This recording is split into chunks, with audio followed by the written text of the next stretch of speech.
জান্নাতীদের এখনো বিশ্বাস হতে চাইছে না তারা চিরস্থায়ী বেহেশতের অনাবিল সুখের রাজ্যে বিচরণ করছে। বিস্ময়ের ঘোর কাটছেই না। এই জীবনে বিরক্তিকর কিছুই নেই, বাজে জিনিস নেই। আনন্দের অকল্পনীয় সব উপকরণ ছড়িয়ে ছিটিয়ে আছে সর্বত্র। জান্নাতে প্রবেশের মাধ্যমে জান্নাতীরা অনেক কিছুর জ্ঞান লাভ করে নিয়েছেন। কার গায়ের কোন পোশাক কী পরিচয় বহন করে, কোন নদীর কী বিশেষত্ব, কোন স্থান কাদের জন্য সংরক্ষিত, এমন অনেক কিছুই তারা স্বয়ংক্রিয়ভাবে জেনে গেছেন। জান্নাতে সূর্যের অস্তিত্ব নেই। জান্নাতীদের অর্নামেন্ট থেকেই তো সূর্য থেকেও অধিক আলো ঠিকরে পড়ছে। কিন্তু এখানে সকাল সন্ধ্যা আছে। রহমানের আরশ থেকে নেমে আসা নূর আলো আধারের সমন্বয় করছে। এখানে বাতাসের নিঃশ্বাস নেই। সুবহানাল্লাহ ও আলহামদুলিল্লাহ জান্নাতবাসীর শ্বাস প্রশ্বাস। এখানে সপ্তাহ আছে। শুক্রবারে গণসম্মেলন হয়। সে গণজমায়েতে উত্তরের সমীরণ বয়ে যায় মেশকের রেণু ছিটিয়ে। জান্নাতবাসীরা এই রেণুর ছোঁয়ায় আরও রূপবান ও রূপবতী হয়ে ওঠেন। এরপর পরিবারের কাছে ফিরে একে অন্যের দিকে তাকিয়ে বিমোহিত হন। জান্নাতে 4টি গুপ্ত সমুদ্র আছে। আরশ থেকে উৎসারিত হয়েছে 4টি নদী। একটি সুপেয় পানির, আরেকটি সুস্বাদু দুধের, আরেকটি তৃপ্তিদায়ক শরাবের, অন্যটি খাঁটি মধুর। এগুলো থেকে আবার 4টি ঝর্ণা প্রবাহিত হয়েছে। সালসারিন থেকে জান্নাতীরা ইতিমধ্যেই পান করেছে। আরেকটি হলো কাউসার, এটির তলদেশও কস্তুরীর। আরেকটি তাসনিম, এটি মধুর মিশ্রিত। আরেকটি বারিক, এই নদীর পাড়েই শহীদদের রূহ এতদিন বসবাস করেছিল। সময়ের আবর্তন মানেই আয়ুর হ্রাস। সময়ের উপর ভর করে যত কিছু সৃষ্টি হয়েছে আল্লাহ সেসব ধ্বংস করেছেন। আসমান, জমিন, পাহাড়, পর্বত, সব কিছু। জান্নাতীরা এখন সব ভয় ডরের ঊর্ধ্বে। দৈহিক সুরক্ষা নিয়ে তাদের মনে আর দ্বিধাদ্বন্দ্ব নেই।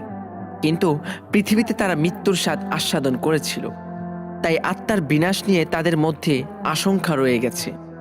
তাই আল্লাহ নতুন ফরমান দিয়ে তাদেরকে শাশ্বত জীবনের নিশ্চয়তা দিতে ইচ্ছে করলেন। জান্নাত ও জাহান্নামের মাঝের পাটাতনে একজন ফেরেশতার ডাক শুনে সবাই সেদিকে তাকালো। ফেরেশতার হাতে একটি সাদা মেষ। সে বলল, হে জান্নাতবাসীগণ। ডাক শুনে সেদিকে তাকিয়ে এমন দৃশ্য দেখে জান্নাতীরা ভাবল, না জানি তাদের বর্তমান অবস্থা থেকে তাদেরকে বহিষ্কার করা হয়। তখনই ফেরেশতাটি হাঁক দিয়ে বলল, হে জাহান্নামীরা। এবার জাহান্নামীরা মনে মনে এই ভেবে উৎফুল্ল হলো যে হয়তো তাদের বর্তমান অবস্থা থেকে তাদেরকে মুক্তি দেয়া হবে। অতঃপর জাহান্নামবাসীদেরকে বলা হলো, তোমরা কি একে চিনো? তারা বলল, হ্যাঁ, এ হলো মৃত্যু। অতঃপর জান্নাতবাসীদেরকে বলা হলো, হে জান্নাতবাসীগণ, তোমরা কি একে চিনো? তারা উকি দিয়ে তাকিয়ে বলল, হ্যাঁ, এটা তো মৃত্যু। এরপর তাদের সবার সামনে মৃত্যুকে জবাই করে দেয়া হলো এবং ঘোষণা শোনা গেল, হে জান্নাতবাসী, তোমরা আজ থেকে চিরস্থায়ী, তোমাদের আর মৃত্যু নেই। হে জাহান্নামবাসীরা, তোমরাও চিরস্থায়ী, তোমাদেরও আজ থেকে আর মৃত্যু নেই। মনে যা আসছে বাস্তবে তাই খাচ্ছেন জান্নাতীরা। প্রতিটি ফল ফলাদি 70 রঙের, 2 রকম স্বাদের। একটি স্বাদ পৃথিবীর মতো, আরেকটি স্বাদ জান্নাতের। মৌসুমি ফল বলে কিছুই নেই। সারা বছর ধরেই ফলের সমাহার। বড়ই গাছে কাটা নেই। পুরো গাছ জুড়ে শুধু বড়ই আর বড়ই। বাহারি রঙের আর স্বাদের কলার কাঁদি ঝুলছে। টসটসে আনার আর থোকা থোকা আঙ্গুর ও খেজুর যেন হাতছানি দিয়ে ডাকছে। নাম না জানা আরও হরেক রকমের ফলের গল্প বলে শেষ করা যাবে না। আদা মিশ্রিত শরবত কিংবা কাপড় মেশানো শরাব হজমের রেসিপি। এটা খেয়ে ঢেকুর তুললেই হলো, ব্যাস। মেশকের ঘ্রাণ তুলে সেই ঢেকুরের সাথে হজম হয়ে উড়ে যাচ্ছে সব কিছু নিমিষেই। মেশকি ঘামের সাথে উড়ে যাচ্ছে দৈহিক নিষ্কাশন। দফায় দফায় নানান অনুষ্ঠানে মুখরিত হচ্ছে বেহেশতের প্রাঙ্গণ। জাঁকজমক এক অনুষ্ঠানে শহীদদেরকে পড়ানো হলো মহান তাজ। তাকবীরে তাকবীরে অনুরণিত হচ্ছে জলসা। শহীদদেরকে তাদের অনুভূতি জিজ্ঞেস করা হলো। উত্তর এলো, আমরা কামনা করি আমাদেরকে আবারও দুনিয়াতে পাঠানো হোক। আমরা আল্লাহর জন্য জিহাদে অংশ নিয়ে আবারও শহীদ হব। আবারও পাঠানো হবে, আবারও শহীদ হব। এক জায়গায় কিছু জান্নাতীরা বসে আড্ডা দিচ্ছিল। হঠাৎ দুজন ফেরেশতা এসে একজনকে বলল, আপনাকে একটা অনুষ্ঠানে যেতে হবে, জান্নাতে সবকিছুই আনন্দের। তিনি উঠে ফেরেশতাদের সাথে চলে গেলেন। পিছু পিছু গিয়ে দেখা গেল লোকটিকে আর স্ত্রীকে নূরের সম্মানিত তাজ পরিয়ে দেওয়া হচ্ছে, সাথে তাদের সন্তান। মা বাবা অবাক হয়ে জানতে চাইল এটা কিসের জন্য। তাদেরকে জানানো হলো, এ হলো আপনার হাফেজে কোরআন সন্তানের সম্মানার্থে প্রদানকৃত তাজ। সেই সাথে তাদেরকে সম্মানের আলখেল্লা ও অলঙ্কারও পরানো হলো। পুরো মঞ্চ জুড়ে হাফেজ ও তাদের পিতামাতাদের সমাবেশ। হাফেজদেরকে বলা হলো, এবার তোমরা যেভাবে দুনিয়াতে কোরআন তেলাওয়াত করতে সেভাবে পড়তে থাকো, আর আয়াতে আয়াতে অর্জন করে নাও আয়াত সংখ্যক প্রাসাদের স্তর। এ এক অসম্ভব সুন্দর দৃশ্য। আরেক অনুষ্ঠানে ন্যায়পরায়ণ শাসকদেরকে রাজকীয় তাজ পরানো হচ্ছে। জমজমাট হয়ে উঠছে বেহেশতি পরিবেশ। জান্নাতে মসজিদ আছে। দুনিয়াতে যারা আল্লাহর জন্যে মসজিদ নির্মাণ করেছিল, অনুরূপ জান্নাতেও তাদের জন্য বরাদ্দ করা আছে। সেসবেও ঢু মারছেন তারা। প্রত্যেক জান্নাতের মালিকানায় এক একটি জগৎ। কি নেই সেখানে? মুহূর্তেই তাদের ইচ্ছামতো গড়ে উঠছে রকমারি কাঠামো। আবার মনে না ধরলেই তা অদৃশ্য হয়ে যাচ্ছে। পার্থিব জীবনের অভিজ্ঞতা আর শখ জান্নাতীদের মধ্যে রয়ে গেছে। কেউ বাগান করছেন শখের বশে। এই বীজ ছড়াচ্ছে তো পর মুহূর্তে তা ফসলে ভরে উঠছে। দুনিয়ার নিঃসন্তান দম্পতিদের কেউ কেউ আবার সন্তান গ্রহণের স্বাদ পেতে চাইছেন। বলতে না বলতেই চোখের পলকে গর্ভধারণ ও জন্মদান হয়ে গেল। আবার সেই শিশুটিও পলকেই 30 বছরের যুবক বা যুবতী হয়ে গেল। জান্নাতে আফসোসের স্থান নেই। যে যেখানে আছেন সেখানেই সুখী। চাইলেই প্রিয় মানুষদের সাক্ষাৎ পাওয়া যাচ্ছে, চাইলেই যা ইচ্ছা করা যাচ্ছে। শুধু চাওয়াটাই ব্যাপার। ছোট ছোট শিশুরা সারাক্ষণ প্রাণ চঞ্চল করে রাখে। ফেরেশতারা নিয়ে যায় খোঁজ। হুরেরা গান গায়। প্রতিক্ষণ রাজকীয় ভোজ।